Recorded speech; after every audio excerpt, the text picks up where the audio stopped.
Broncos are back, baby. Bo Nix's first win. The Broncos stun the Buccaneers, and we're breaking it down in the Toyota Winners Lounge here inside the DNVR bar, where it is popping as people in Broncos country are celebrating the Broncos' first win of the season. And we're here to break it down, presented to you by Bet365. Use that code DNVR365 over at Bet365 to place winning bets on the Broncos. Fellas, the Broncos get the major upset against the Bucs today. They did. No, that was obviously the best game they played so far, best game Bo Nix has played.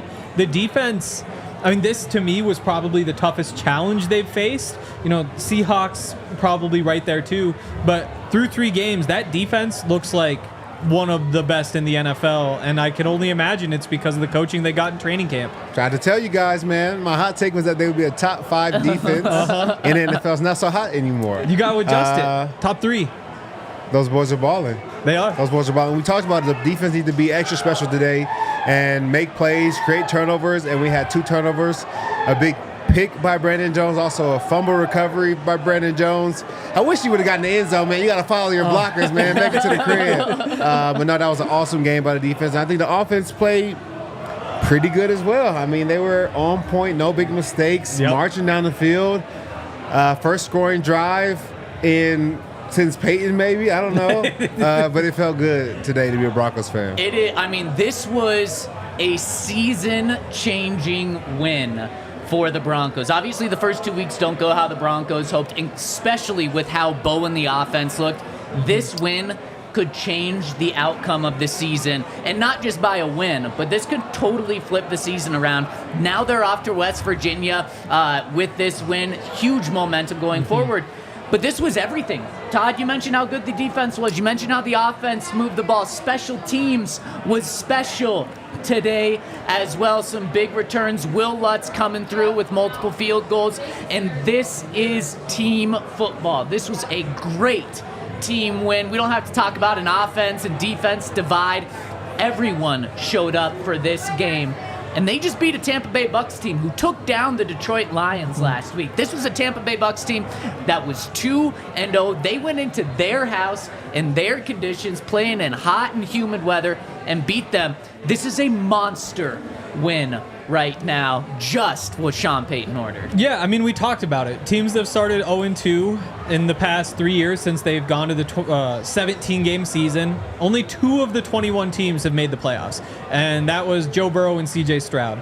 So things were pretty dire. A loss today in the season, it's tough to call season over in September, but, you know, having lived through this as many times as Broncos fans have, we kind of know how that goes. Instead, you get the first win, and, you know, you get to go out to dinner tonight in Tampa, which is going to be awesome.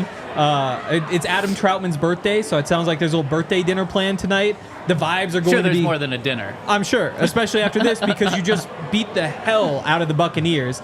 You get to go to West Virginia, travel tomorrow. Tuesday's the off day. They've got all their activities there. Play some paintball, go horseback riding. They've got a whole bunch of options there. Vibes are going to be awesome. 3 days of practice at this fancy resort in West Virginia. And then you get to go play the Jets, who don't look all that special. This feels like a 9-day stretch that could really change the season if they handle things the right way. Again, this is only the first step. But if you come back to Denver 2-2, the world is yours. It's your oyster. That's what they say, right? Yeah, the world is the Broncos' oyster right now. And let's start off here with Bo Nix, who is our UC Health Player of the game. Bo Nix was amazing. Bo Nix, of course, is our UCL's extraordinary player of the game, and he was fantastic. And really, the stats don't do it justice for Bo. He finished 25 of 36, 216 yards, 1 rushing touchdown. Still hasn't thrown a passing touchdown, but that's okay because he was great, guys. And it started right off the bat. All credit in the world to Sean Payton. Yep. He's gotten a lot of heat, rightfully so, over these first 2 weeks of the season from just not drawing up good game plans, calling wrong plays at the wrong time, not managing the clock well. This was why the Broncos hired Sean Payton, was to fix the offense, and he did it today right out of the gate. The first 15 was on fire, especially that first drive where Bo was 4 for 4 for 70 yards and was just so good. He knew where to go with the ball. He was comfortable. All credit in the world to Sean Payton and Bo for executing on that first drive, because that first drive it was like, okay, this is what it's about. And that you could tell that just trickled over to the defense, trickled over to the offense, and there was hope. So the fact that they went out on that first drive and put a touchdown drive together was absolutely huge. Yeah, I knew from the very first pass that, not deep ball, but long pass to Cortland. I was like, okay, it feels like it's going to be a good day. Bo felt really relaxed. Everything just seemed to be clicking, and it really didn't feel like much bad could happen today, and it really did. It really felt like Alex Palchevsky was holding up his side of the line. You're going to learn that.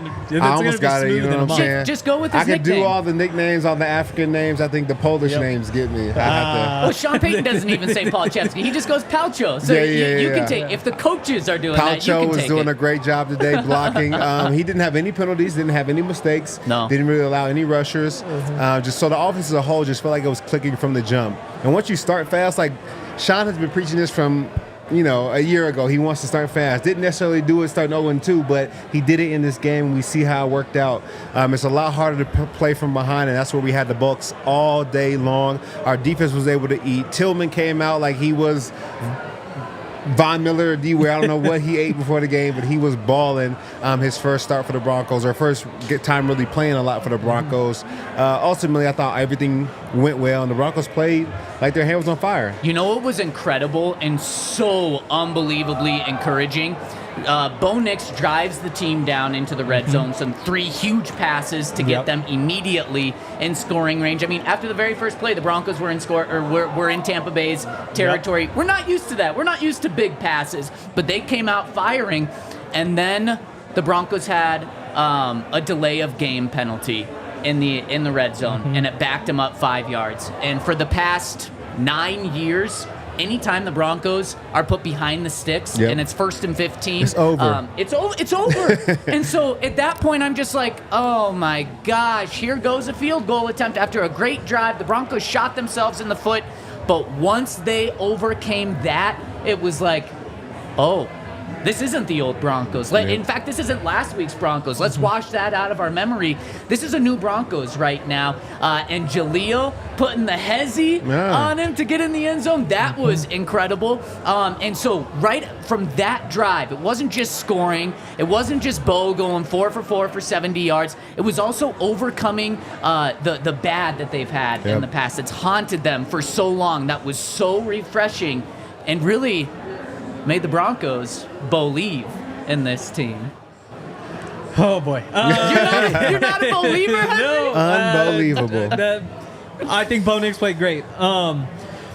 They really did find something on offense. It was nice to see him not come out and just run the ball. They went heavy early in both of those first 2 games, just never really found anything. It's a modern NFL. You can't just line up there and run power, counter, and expect it to work.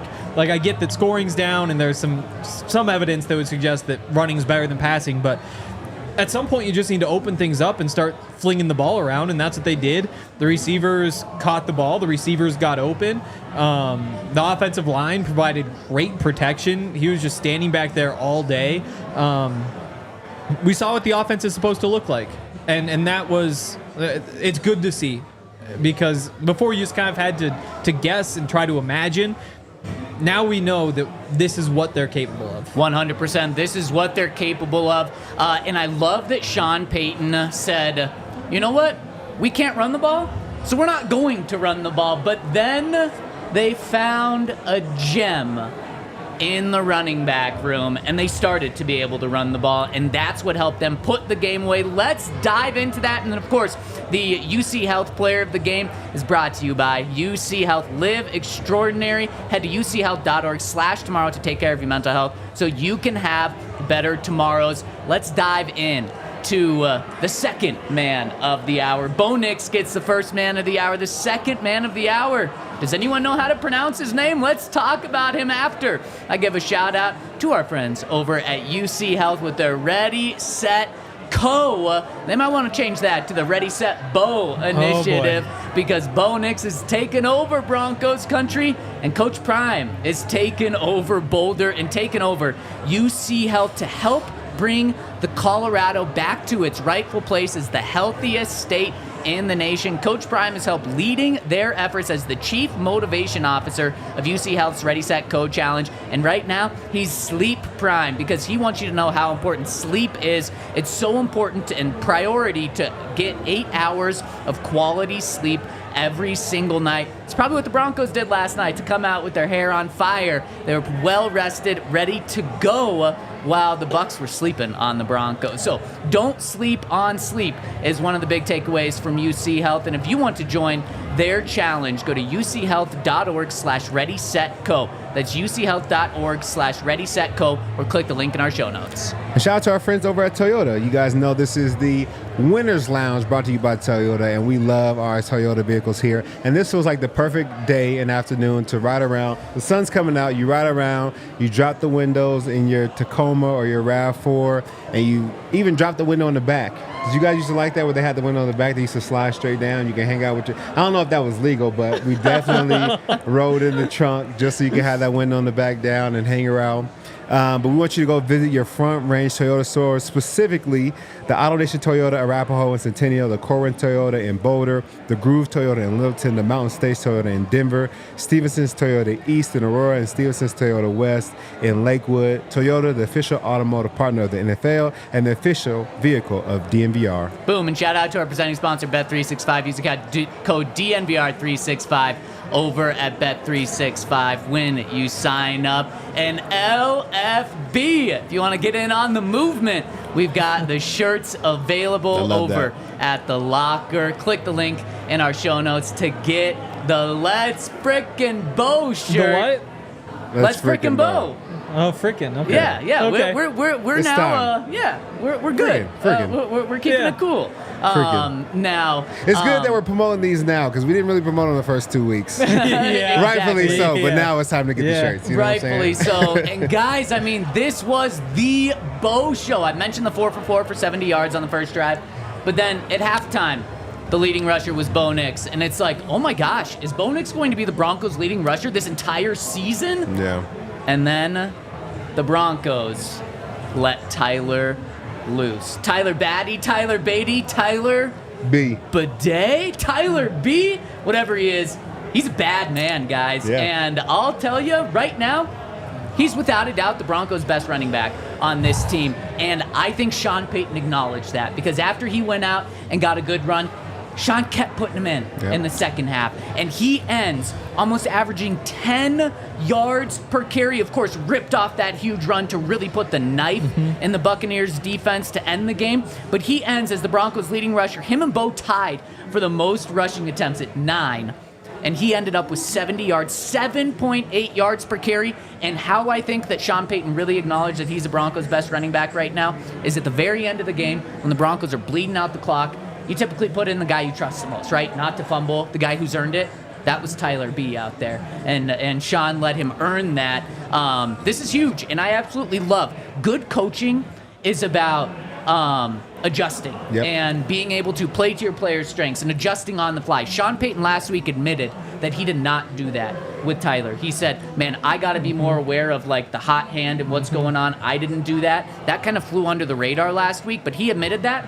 This week, he comes in and does acknowledge that Tyler B is balling. Maybe Tyler Baller is what we call him until I'll talk to him this week and see exactly how to pronounce his name. Tyler Bowler to Yeah, his throw the bow bowling in ball there. down. Oh, my Bowler has many there you go. I meanings. thought I you'd like like that that, one. Henry. You guys are something else. No, he definitely was. He's the one finding the holes right now. You know, it's not always easy to find those holes, but Whoa. if you're the guy, if you're the one that can find them, you got to be in the game. And I think he's doing a great job of, getting vertical quickly. He's not wasting a lot of time That's the thing. shuffling back there. He's hitting the gap and get downhill, and I think it's working out very well for him. And right now, he has the hot hand. The guy with the hot hand has to play. I mean, if Palcho keeps playing like this, you start to question, like, do we put McGlinchey back in? Because, in my opinion, you always play the guy who has the hot hand. Now, if the guy cools down, then you make a switch. But until then, the guy who's playing the best has to stay in the game. So right now, I think Beatty's doing a great job. I think he deserves to be the number one back for the Broncos for a little while. Yeah, and even if he's not number one, he should be part of the rotation. No, he should be number one. Wow. One big run and you're sold. Well, he's just been Not the most one. down. I Not don't. one big run. Okay. I mean, it was less than 4 I yards think per carry Jaleel on has the been doing a others. great job. I just don't like the plays they're calling for him. Everything for him is 5 yards behind the line of scrimmage. So I don't know if he should be ahead of him, but right now, as far as like downhill running, Beatty's doing it the best. You definitely need to be getting him involved.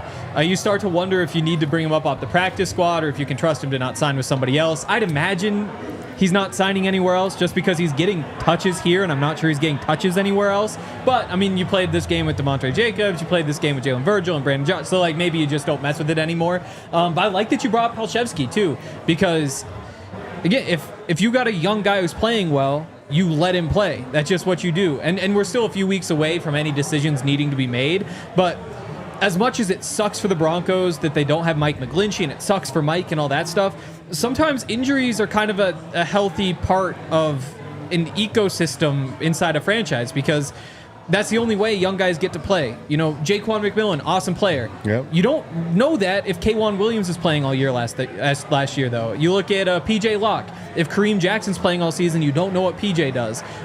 Quinn Meinerz and Netane Moody both got to play because Graham Glasgow and Dalton Reisner were hurt, so they both got in there. Quinn ran with the opportunity. So sometimes you do need to just see what those young guys have. Again, we're getting way down the road here, but if Palchevsky really is this good, maybe you don't bring back Garrett Bowles. You figure out how to make Mike and Palchevsky work in the offseason. Like, it just gives you a nice young piece, and he played an awesome game in his first start, which is what you want to see. Yeah, the Broncos had guys that they were not expecting step up big. You mentioned Palcho coming up huge for the Broncos. They gave him some help, but he looked like he belonged, which was huge. On the other end, the Broncos get 7 sacks. Bo Nix, though, is pretty much protected. He used his legs a couple of times to make sure that he was safe, but for the most part, Broncos did a great job. This probably should have been flipped. Broncos were without Baron Browning, and they still racked up 7 sacks. We'll get to the defense in a little bit, but why I say that Tyler should absolutely be the Broncos' number one running back right now is because he's the hot hand. But then the other guys, something's just off right now. Now, I'm not counting Javonte Dunn, like some people in the Twitter chat are, or Jaleel Dunn, but 5 carries for 12 yards, 2.4 yards per carry for Javonte. That's pretty much what he's done this whole season so far. There's just been nothing. And then Jaleel, 5 carries for 7 yards, 1.4 yards per carry. Now, he had that headsy, he had that juke to get in the end zone. That was fantastic.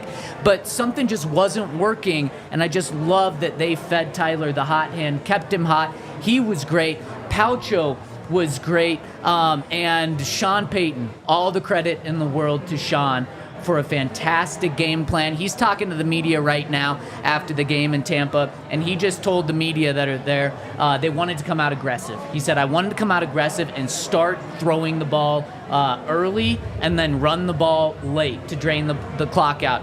And that's exactly what they did. Now, the Broncos ran the ball 28 times. Bo Nix threw the ball 36 times, so still more pass than run. But at what point in the game do you kind of abandon the run? And that's what Sean had to do in the second and the third quarter, was kind of say, like, man, we're not running the ball with Jaleel or Javonte. So before they found out how good Tyler was, they just did a lot of short passes, but then also deep passes as well. Yeah. And I think that's what was so key. We said they need to go deep and kind of show Tampa Bay, you can't laugh at a simple game plan that you know, just like the Steelers did last week. You're not going to know what's coming here, and that's why I love that they came out aggressive. I think Sean dialed it up perfectly. Yeah, I mean, sometimes you have to. I think that what they were doing before obviously wasn't working. I think that, we talked about beforehand, maybe running out of the shotgun makes a little bit more sense. Maybe that's how you lighten the box a little bit. You create more space for your backs to find.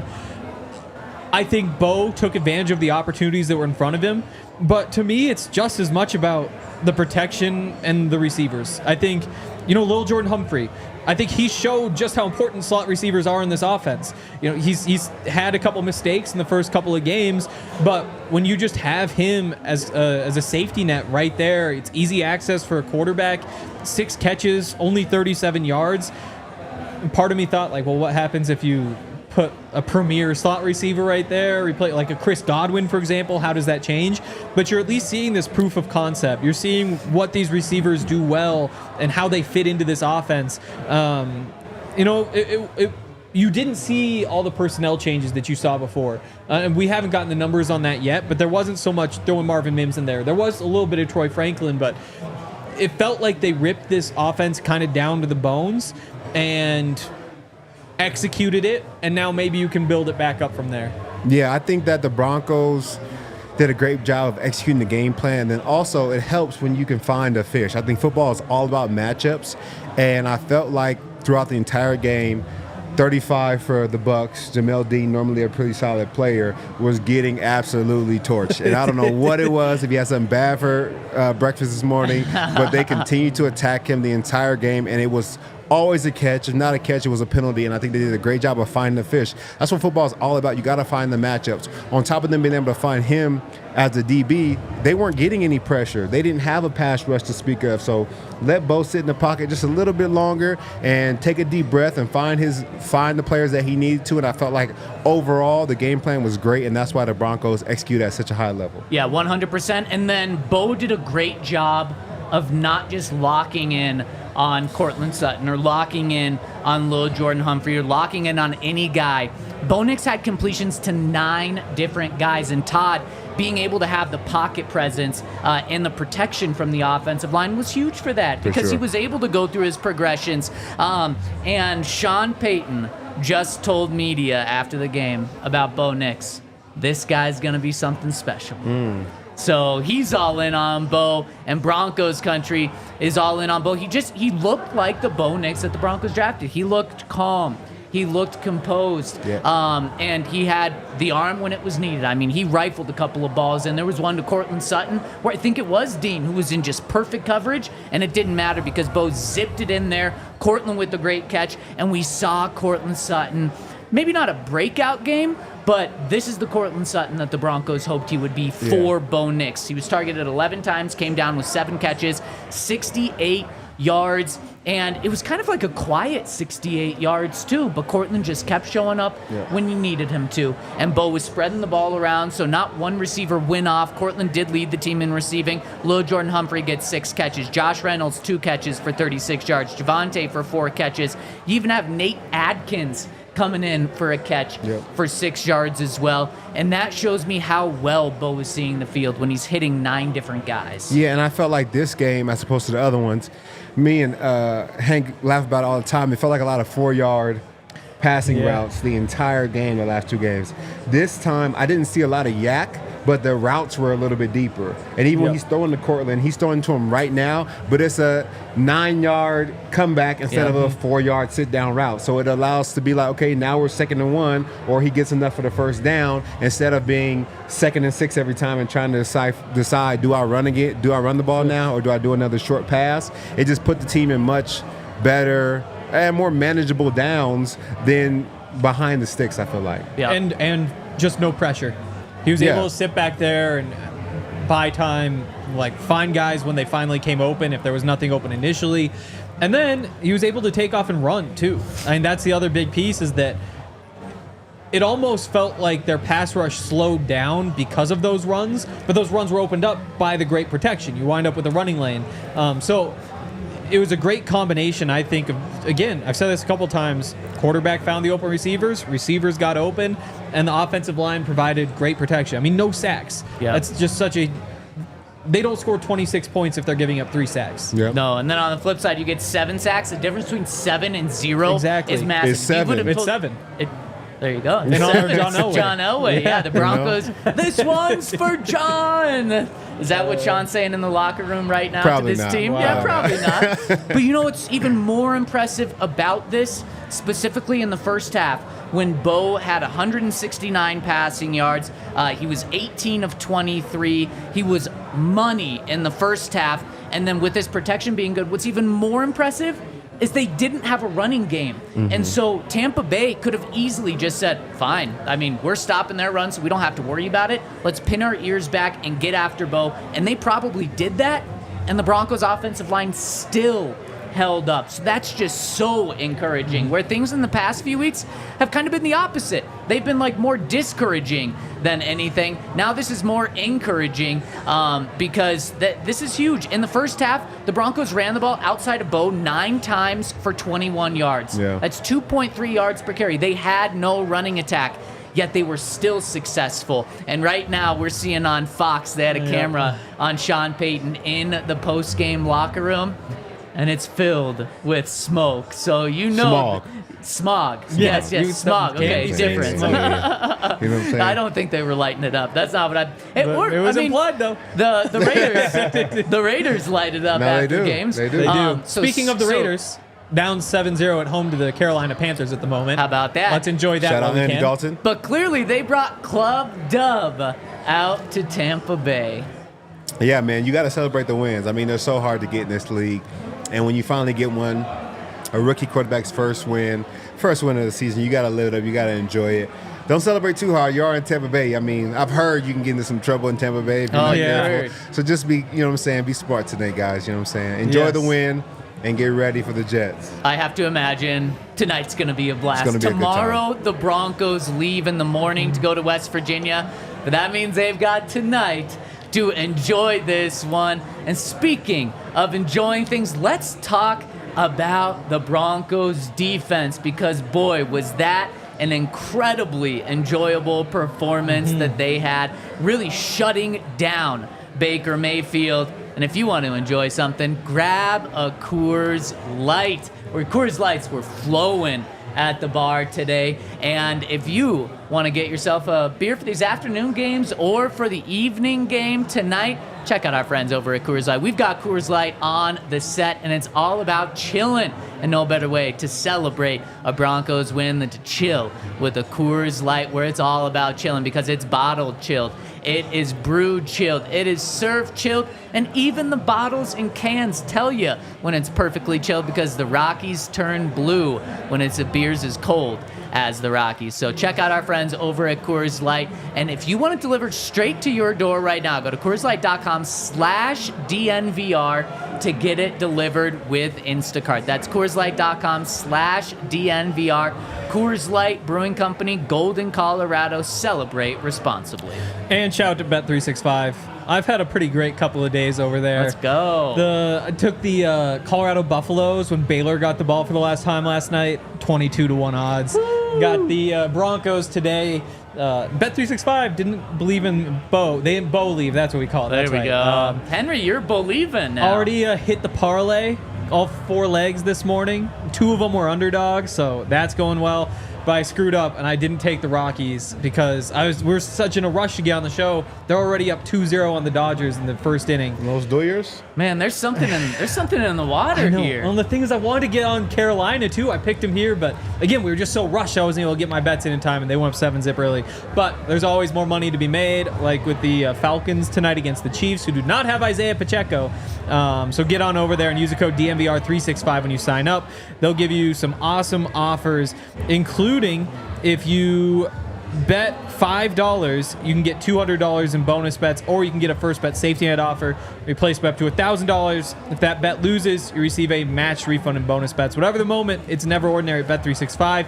Must be 21 or older, physically located in Colorado. Please gamble responsibly. If you or somebody you know has a gambling problem and wants help, call or text 1-800-GAMBLER. You know what's better than bonus bets, Henry?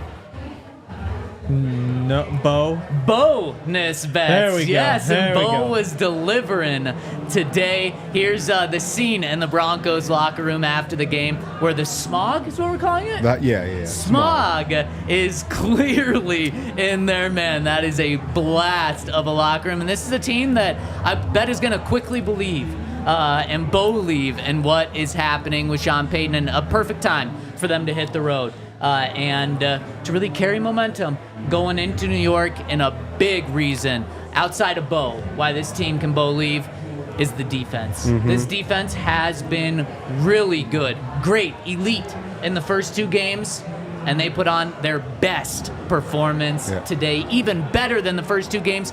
They only give up 7 points to a top 5 offense. The Bucs were averaging 28.5 points per game entering today. They had an MVP candidate and Baker Mayfield, and they made Baker look like he should not have been paid $100 million. They hold Baker Mayfield to 163 yards. He had 1 touchdown, 1 interception, and Baker Mayfield didn't eclipse 100 passing yards until 7 minutes left in the fourth quarter. This defense, specifically the pass defense, was absolutely suffering to the Buccaneers offense. They were so good, and it was all around. It was Riley Moss. It was Pat Surtain. It was Jaquan McMillan. It was Brandon Jones, playmaker Brandon Jones. This secondary looked elite today. Yeah, I think they were playing elite football out there. My caption for this game would have been Unbelievable D. Let's go. Because that's the way they were playing today. Wow. I felt like whether it was the pass rush, the linebackers, the secondary, they definitely played as a unit today. They were able to get after the quarterback. And then when they did get the ball off, I mean, you saw Riley Moss, Brandon Jones, Jaquan. I think everybody had a stellar game today. Nobody really made mistakes. They made big plays to put the offense in scoring position. I mean, the forced fumble, the pick, all those different turnovers really led to the Broncos offense being successful. And when you don't have to drive 50 yards to score and you have to drive 20 or 10, it really puts your team at an advantage. So the defense played lights out. And Tillman, I think he deserves more playing time. I wasn't expecting him to come out and ball like he did. And I think he had the best game out of any of the pass rushers today. In the running game, the passing game, able to get some sacks, really played a great game. Hats off to 9-2. Yeah, Tillman, 92, 2 sacks to lead the Broncos today. Yeah, no, he was a monster during training camp too. I mean, former USFL, I don't know if he was sack leader. The big stat, I guess, was that he was like the Pro Football Focus best graded defensive player in the USFL. Wound up being the defensive MVP of a playoff run, a championship run, multiple championships his team won, with him obviously at the center of it. And now he gets a shot in the NFL, and he took advantage. And really, that's what this season's all about for the Broncos, because you look across the roster, there aren't a lot of really solidified spots. You know, you look at the safeties, and as excited as we were for Brandon Jones and PJ Luck to get chances, you needed them to go and take those jobs. You know, Riley Moss, excited, got to take that job. Linebacker, what's going on there? It's all about seeing guys like Dondre Tillman and Tyler B. and Tyler Badman. Tyler or Babeman, for all we know, or Alex Palshevsky. That's what this season's about, is figuring out who your, maybe not core pieces are, but who your dogs are, really, for the next few years. And Dondre just made a great case for himself to be on this team, which is huge because, you know, we all like Jonathan Cooper, we like Baron Browning, we all like Nick Benito, Drew Sanders, Jonah Ellis, but you got to figure out how these guys all shake out, who your starters are. You know, a couple of those guys are expiring contracts. Who do you need to bring back? And to see good competition, see guys make cases to be on the field is what you want. You don't want it to be, you know, kind of what we saw with the receivers the last couple of weeks, which is like, it's not really working. Let's give Troy Franklin a try.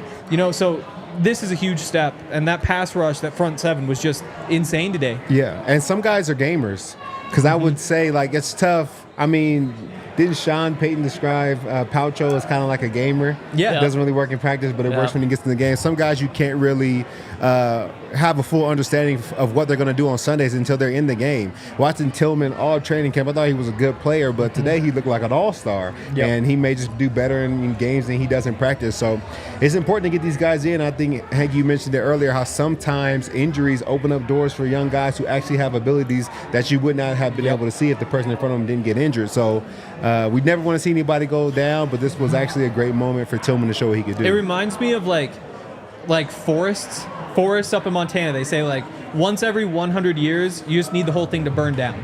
Like that's like the healthy cycle, because then the new things all grow up behind it. Like lodgepole pine trees, they're pine cones. They have all this sap on the outside. They actually can't like let the seeds out unless there's fire. They need to be melted like that. That's so again, that's a saying we don't have in California. Like really, no, I've never heard that. They're very opposite. anti-wildfire. We don't need Yes, fires. yes. They're like it's healthy for forests to burn. Again, other mistakes we made. We don't need to get into all that, but that's sometimes what it takes is like you gotta burn it down and see what pops up, because sometimes there's a cool new shrub or something that you just need. And there was, and when you talk about the depth, that was a concern for the Broncos entering this season. And this game really, really made me feel so much better about the depth. We're talking about sacks. Devin Key also got a sack. John Franklin Myers, sack. Nick Benito, sack, stepping up. He gets a start in place of Baron Browning. Speaking of depth, Zach Allen, sack. Jonathan Cooper, sack. DeAndre Tillman, sack. 7 sacks on the day is huge. And then another guy that stepped up who the Broncos were really counting on, Riley Moss. Yeah. And he made a statement. Well, he made a statement to us on Thursday in the locker room. We talked to him, and he said, enough of this being close. I'm going to start making plays on the ball. And he knows that he's going to get targeted a ton. He's has the 11th most targets in the NFL out of entering 114, this game, out of 114. So one of the top 10 in terms of targeted guys. But he said, that's going to happen when you're playing across from Pat Surtain. How do I stop that? I make plays. I get interceptions. I get PBUs. And what did he do today on the very first drive? Baker went after him on a 3rd and long, and he had perfect coverage. And he wasn't close. He made the play. Got that swat. That kind of set the tone like, okay, they're going to try to run, or they're going to try to throw the ball. And we know that they don't really like to run the ball, only averaging 91 rushing yards per game. They like to throw it. I don't blame them. They've got Mike Evans. They've got Chris Godwin, who are balling out entering today. Both had over 300 combined receiving yards entering today, and the Broncos shut them down. And it all started with Riley Moss in that one. Then the very next drive, Baker tries to go deep, and Brandon Jones out of nowhere flies over to make the pick. And Todd, you might be a little upset with his inability to follow blockers, but if that's the worst thing that happened on that play, that was a damn good play. So let's hand out some helmet stickers, because I want to give one to Riley Moss, and I also want to give one to Pat Surtain, who absolutely clamped Mike Evans. Pat Surtain clamped DK Metcalf last week, or 2 weeks ago. He absolutely clamped Mike Evans this week. Mike Evans, 2 catches for 17 yards. That's it. That is incredible for a constant 1,000-yard receiver. Chris Godwin, 6 catches for 53 yards. That led the team. I would have signed up for that in an absolute heartbeat. The one play that Riley was beat on for the touchdown was a perfect throw. It was a perfect catch because it was perfect coverage as well. So hats off and a helmet sticker to both of those guys. Yeah, I think Riley Moss is going to be a really, really good corner the longer he plays. I think all the great corners have like a little bit of sauce to them. They have like this energy about them. And, everybody says Pat's quiet, but get on the field and start talking mess. You'll see what Pat's all about. You know what I'm saying? He has an energy to him. And so I think Riley has that same energy, that same kind of swagger. And he brings that to the table. So I think he had a great game. Like you said, that touchdown play, I mean, he was like not even inches away from, knocking the ball out. So I think he's had a great game, and he's going to have a lot more. And just his secondary is getting better week in and week out. And, they're going to be scary for teams to face. If we can stop the run, I think we'll be pretty good in the pass. Yep. I'll go helmet sticker to Palchevsky. Yes. I mean, first start, played well. You grade on a curve on a first start. Like, you do that, that's good enough, you get the sticker. Yeah, I love that. We already gave out the player of the game to Bo, but when you get the player of the game, you also get a helmet sticker. So Bo Nix, congratulations on his first career win in the NFL. Sean Payton just fully has his back. After the game also said, yeah, no, Bo's never lost confidence. And I think we saw that today. He looked so comfortable in the pocket, too. We saw the kind of jittery feet the past 2 weeks. He did not look like that at all. That's a huge thing for him to get this week. Todd, where are you going with the helmet sticker? I want to give it to my boy Alex Singleton. I don't think he gets enough credit for what he does. Today he had 10 tackles. And if you watch the game, I mean, he's in there on every single play. He makes a lot of them. If he's not the one making it, it's going for 6. So he has a huge responsibility, whether they're in dime, nickel, penny. He never leaves the field. And a lot of times, he's taking a majority of the snaps. They put him in tough situations, man on tight ends, man on running backs, and he finds a way to make these plays. When you guys watch the game next week, just take a look at the game-saving tackles that he makes play in and play out. He never gets the credit for it, so I'm going to give him a sticker for today. I love that. I got to circle back to Riley Moss one more time because he also forced the fumble. Yeah, I think it was Jaquan holding him up, and then Riley Moss came in, delivered a very good legal hit, which is kind of tough to do sometimes. Same play as last night. Exactly. Hit the ball out, and then who swoops in? Brandon Jones gets a helmet sticker. What did the Broncos miss when they moved on from Justin Simmons? They missed the big playability. Yeah. Justin Simmons leads the league in interceptions since he entered the NFL. And that was like, man, Justin's a really good person, really good player. But the thing that made him great and special was his ability to make plays. Let's hope that Brandon Jones can do that. And in this game, he has 2 massive plays. One to really get the kind of break the game away by getting that 14-0 lead, and he set up that second touchdown for the Broncos. And then this one kind of put the game away for the Broncos. So helmet sticker to him because, man, I think Broncos country's feeling a lot better about not having Justin Simmons and saving all that cap space because they found a guy that might be able to make plays just like Justin. Yeah. How much money did Justin wind up making? 8. Okay. So $1 million more than Brandon Jones. Yeah. Yeah. The Broncos were paying him 15. Totally, and so they did. He save wouldn't have stayed for the pay cut probably. Yeah, but that's not the road we want to go down today anyway. I'll give one to Zac Allen. I mean, that's one of the best defensive linemen in the NFL right now for sure. That's I think there were a lot of underlying stats last year that implied that he was among the best, but there wasn't the sack production. I think a lot of that had to do with the lack of help around him and the big plays in the running game. But this year, you give him DJ Jones and John Franklin Myers, and then on top of that, the rotation of edge rushers who've all looked good. Maybe still, I want to see more. That's a conversation for later, though. Zac Allen, they found ways to get him one-on-ones, and he wins those every single time. It's pretty crazy. He just lives in the backfield, and you just hope that the Zac Allen you've seen in the first 3 weeks is the same Zac Allen you see in Denver for the next 5-6 years. 100%. I mean, just an absolute monster. The Broncos probably could have easily got 10 or more sacks. There were a couple of times where Baker slid out and then kind of tripped 1 yard after the line of scrimmage because the Broncos' pressure was just there time and time again. And I got to give a helmet sticker to our guy, Tyler Badman, for being a bad man today and stepping up. Henry, you mentioned that he could likely stay on the Broncos practice squad. Don't risk it. He's your best running back. Bring him up to the 53-man roster. I also bring Tillman up to the 53-man roster. So the Broncos have some hard decisions to make, which is a good thing. You want these guys to come out of nowhere and have these hard decisions on what to do. So just great news for the Broncos to get the win, and then to have just all these unexpected guys really step up for you, because this is a soft rebuilding year for the team, and in rebuilding, you need to find unexpected guys and young guys to step up, and we saw a couple of them emerge really today. Yeah, I mean, if it's a tough call in terms of putting those guys on the 53 or not, because, you know, if I'm Sean Payton, George Payton, whoever's in charge of this part, it feels like you just go to Tyler and say, you know what, we're going to West Virginia this week. We promise you're going to be playing on Sunday. You get your game check. Let's use this last activation. We'll put you on the roster after the game on Sunday.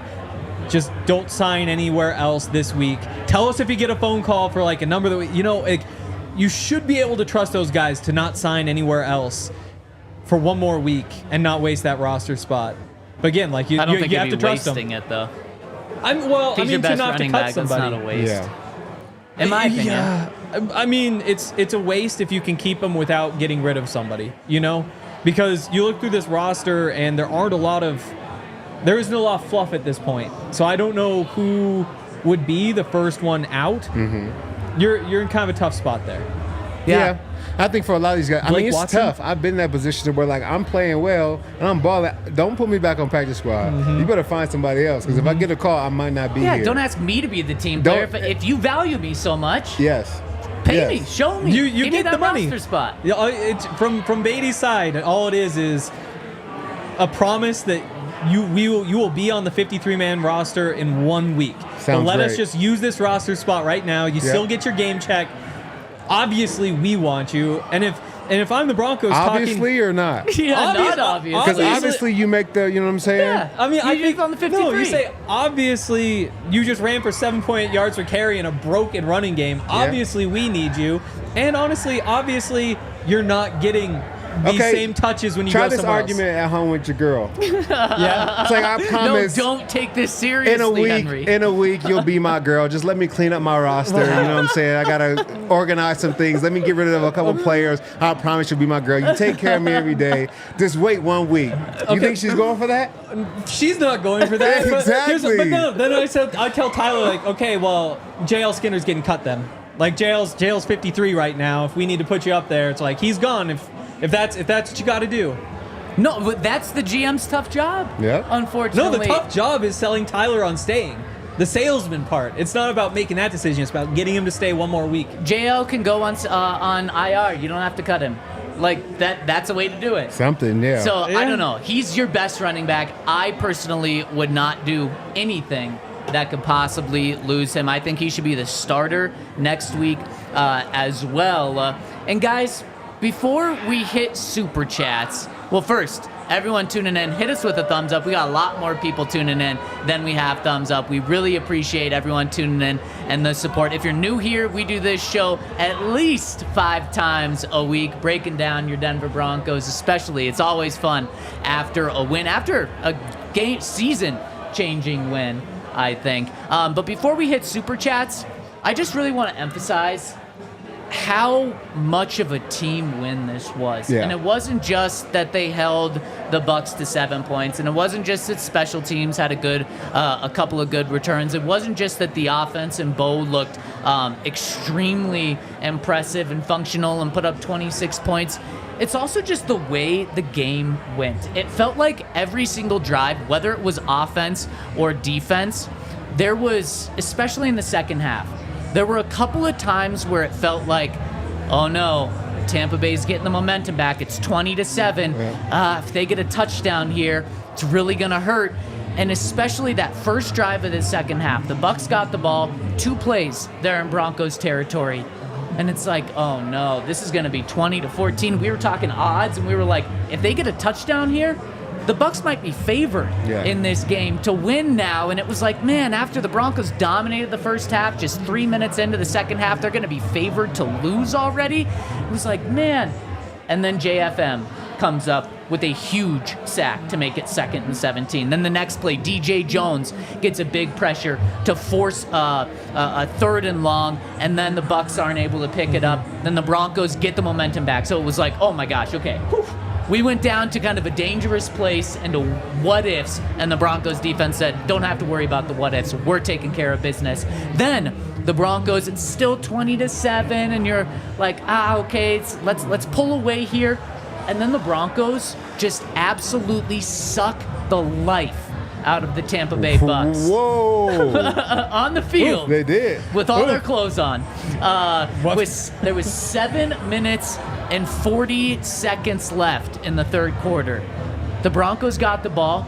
They went 15 plays, almost 80 yards, and over 8 minutes of time that they just drained. And at that point, we knew the Broncos were going to win. The Broncos knew they were going to win. because the Bucs were getting the ball back after a field goal. They were down 23-7. The Broncos just wasted over an entire quarter, just draining the clock, making the Bucs defense tired, making their Bucs offense just ice cold on the sideline. And there were just so many moments like that throughout the game. Ice bold. What? Change it to Bo. What? Oh, ice. Instead of cold. You can't do it with every word. Yeah. I think it has You to be. can't? No, Henry, you finally tried to get in the game. No, I feel like it's if we're just going to do wrong. it, let's just do it. Let's just boo it. Let's just bow it. Oh my Sure. gosh. There we go. There it is. There we bow. And it just was the entire game. Right when the offense needed to make a play to keep momentum, they did it. When the defense needed to make a big stop to get momentum, they did it. And that it was huge. It was absolutely huge. Momentum. Momentum. Oh I my love gosh. it. Let's bow, baby. No more Bo. Hey, I agree. Let's get him out of here. I think this was the first time in a long time that I felt like the Broncos were in control of the game. For too long, it feels like the other team is in control and we have to wait till they make a mistake, or we're like crossing our fingers hoping for the best. This was a game where when the Broncos had the ball, it felt like they had momentum to score, and when the Broncos were on defense, it felt like we would find a way to get the ball back. So this is the way that game should go. When you're winning and you're a good program, you're in control, you determine how the game goes. You can swing momentum in your favor when you decide to make a play. This is how good football feels, and I want to feel like we can play this type of ball game more often. Yep, 100%. And it's going to be huge to have this team effort next week against the Jets, because the Jets are starting to look like a team that people really feared and thought they were going to this past Thursday. Henry, you've got a big old smirk on your face. What's going on? Oh, just having fun. Somebody was talking about the no-fly zone, and I said Bo-fly zone. Hey! In the chat. Yeah, if you listen to the podcast, go to YouTube, because then you get to hang out in the Toyota chat, which is a lot of fun. You do. And speaking of the Toyota chat, let's talk to the people that are talking to us right now. Again, hit us with the thumbs up. We really appreciate it.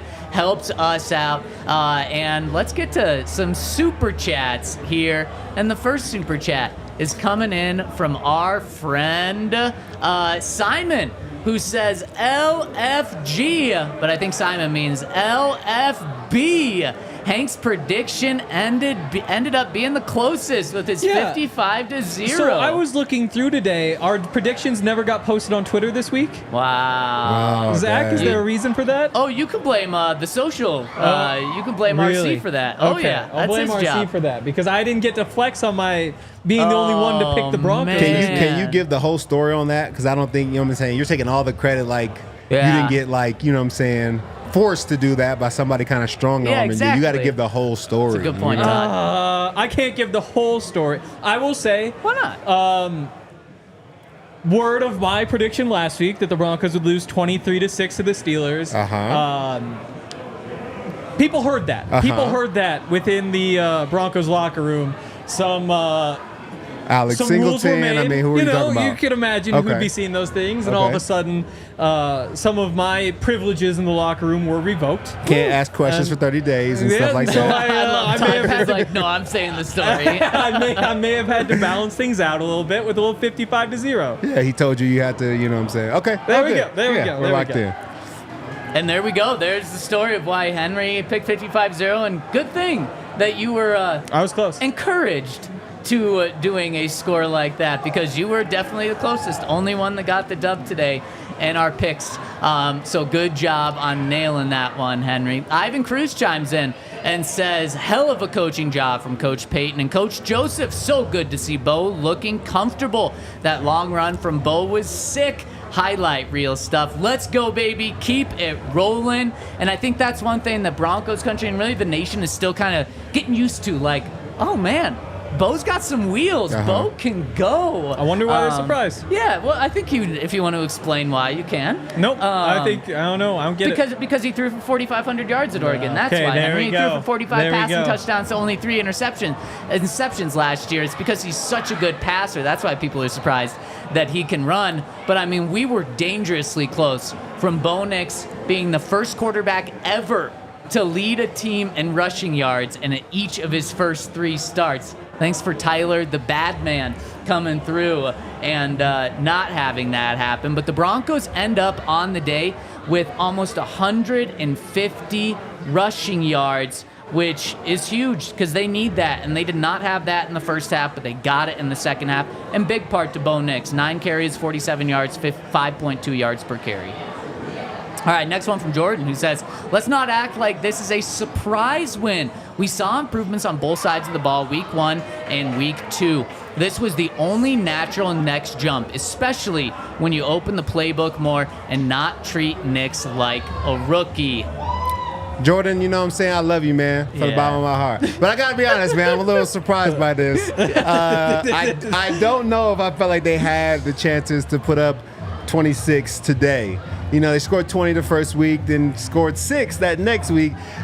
I don't know if I felt like that was leading to 26, you know what I'm saying? But I'm happy that they got the win, and this is what we want the Broncos to be. So hopefully this continues for sure. Yep. Playing the Seahawks and Steelers defenses the first 2 weeks is tough. They do a bunch of weird. They're much better than this defense. Totally. And schematically for a rookie, they were tricky. This was a huge step, though, and I don't think it's just because of the defense. Yeah, this was a monster step, and I got to say, Jordan, just like Todd said, I love you, and I really appreciate the super chat. But come on, there weren't improvements on the offense from week 1 to week 2. The Broncos scored 6 points last week.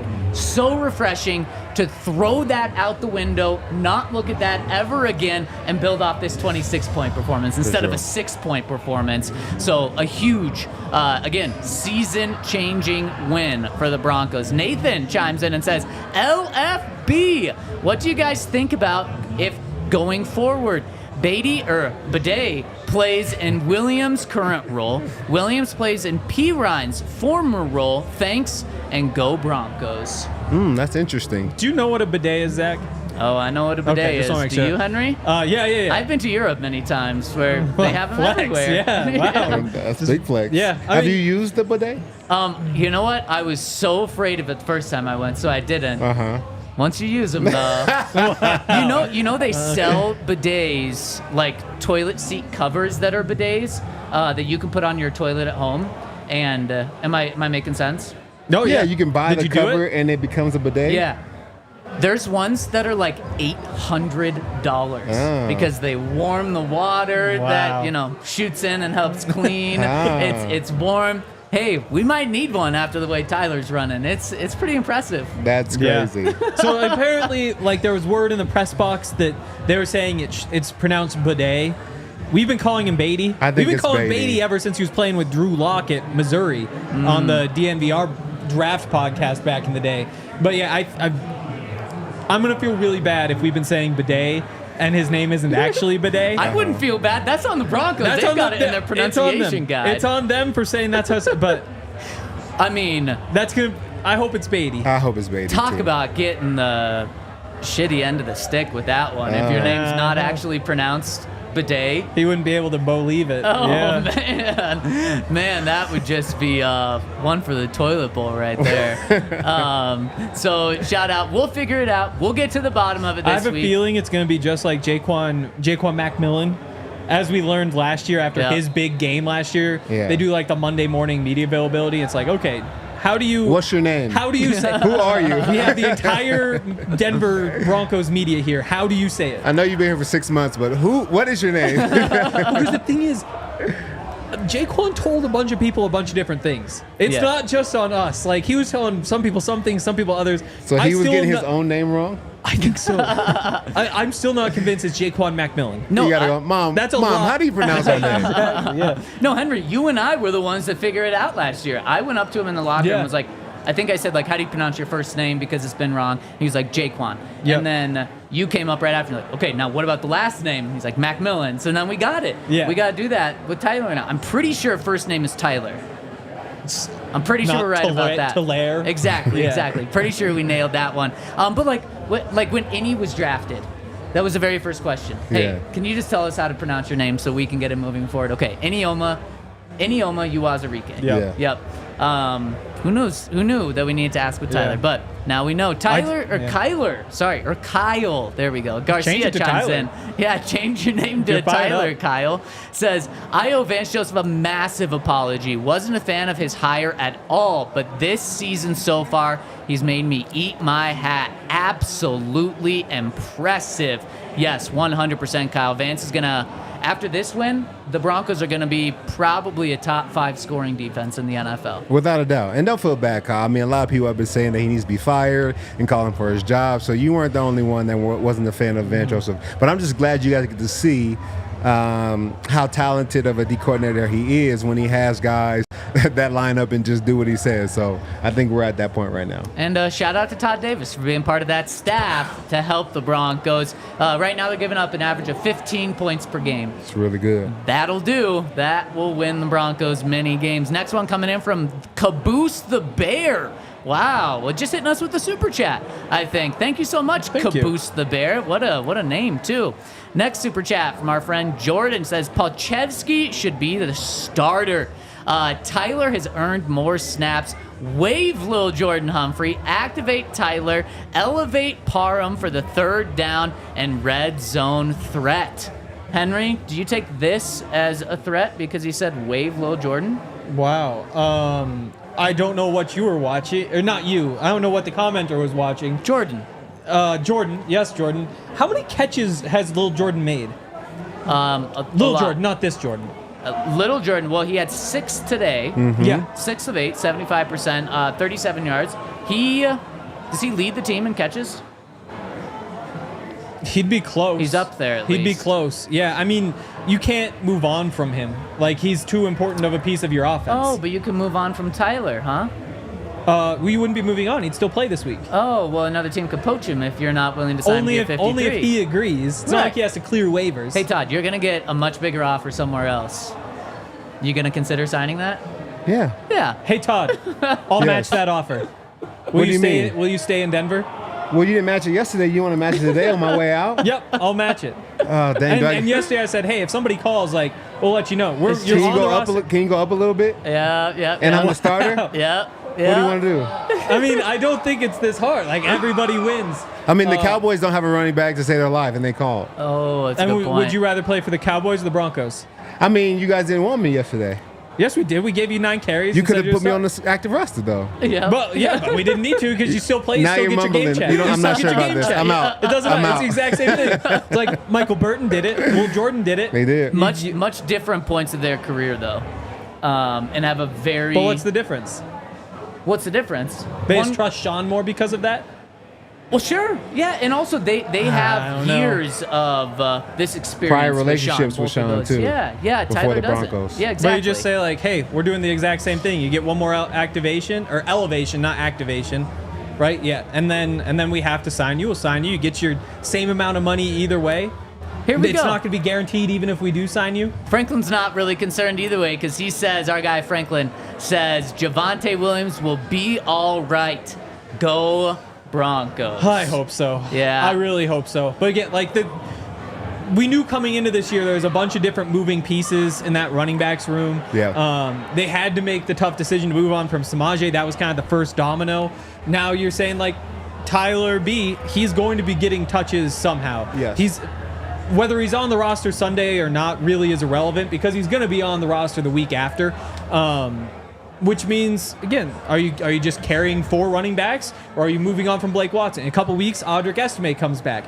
I really think that by the end of the season, he's going to be an important part of rotation. Is that when you move on from Blake Watson? What's Julie up to? What's Javonte up to? So there's going to be a bunch of changes to the rotation, to who's on the roster, to where people are in the depth chart.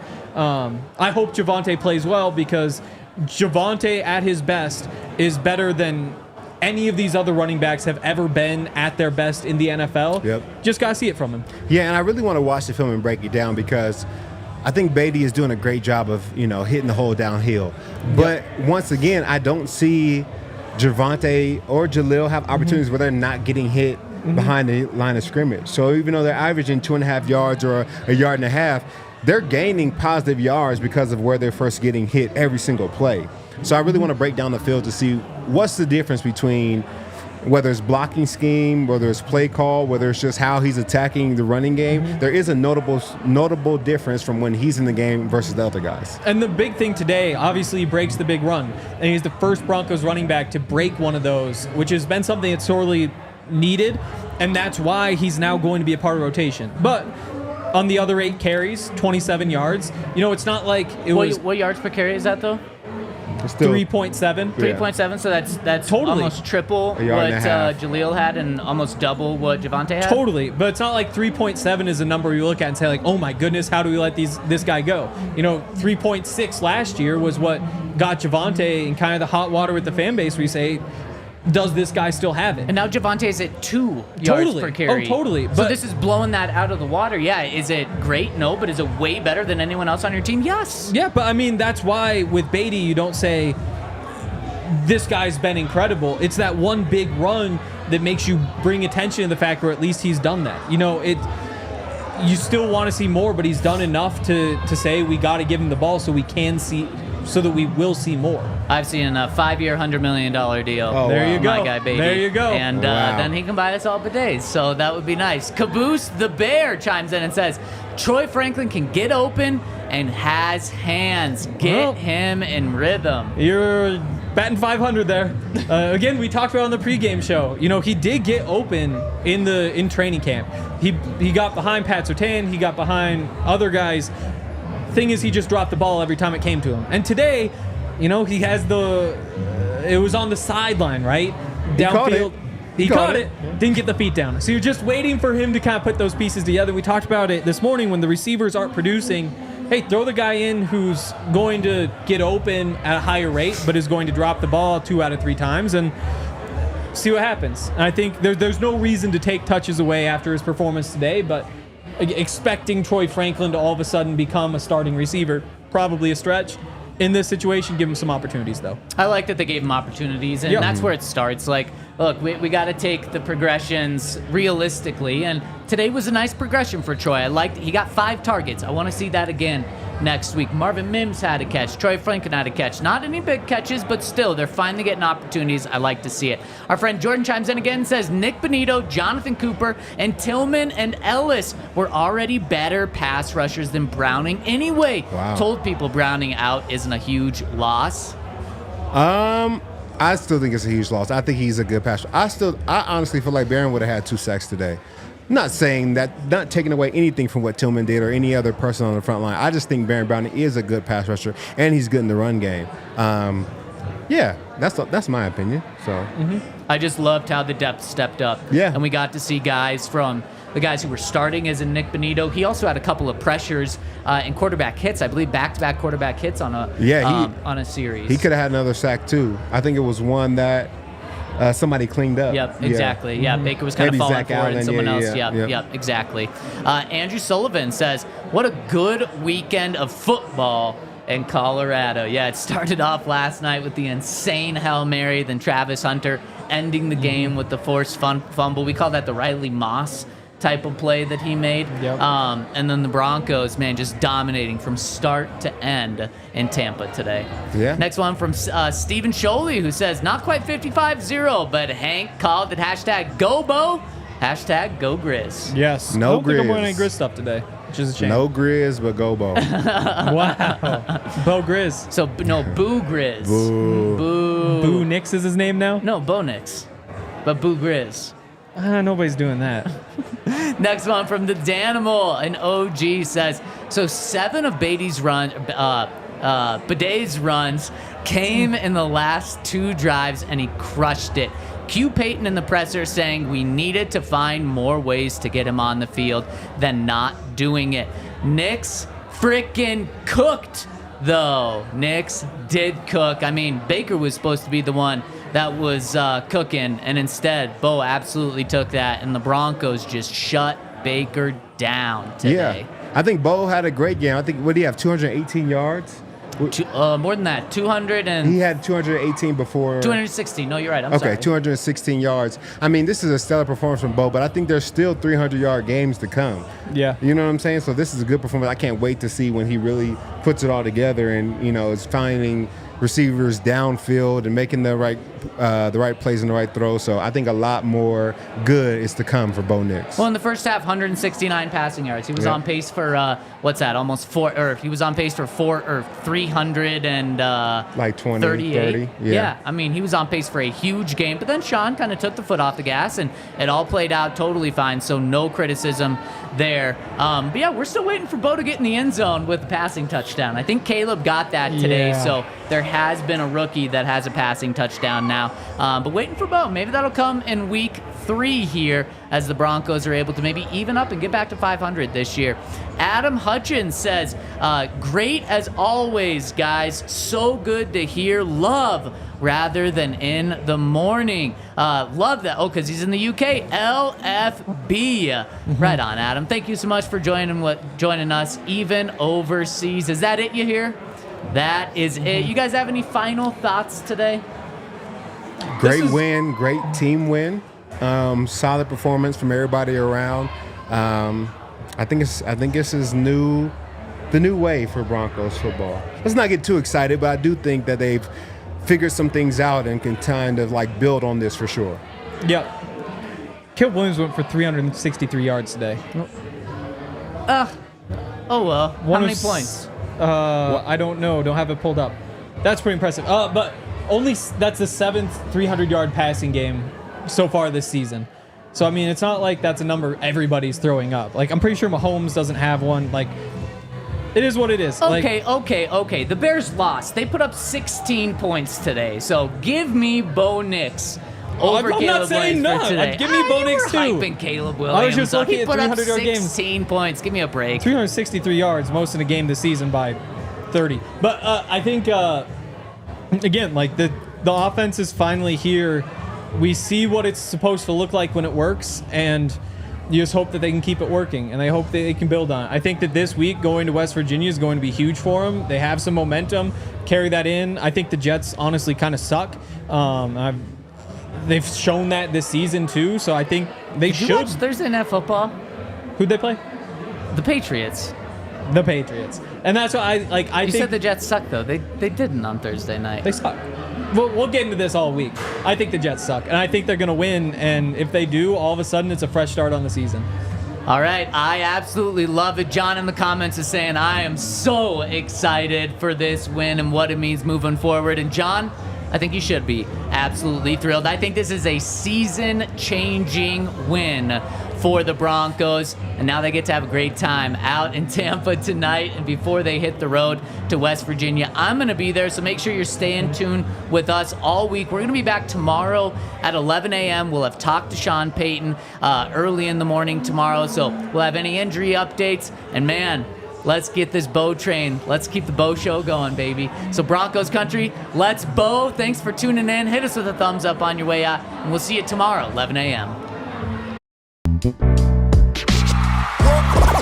all silly like the mayor.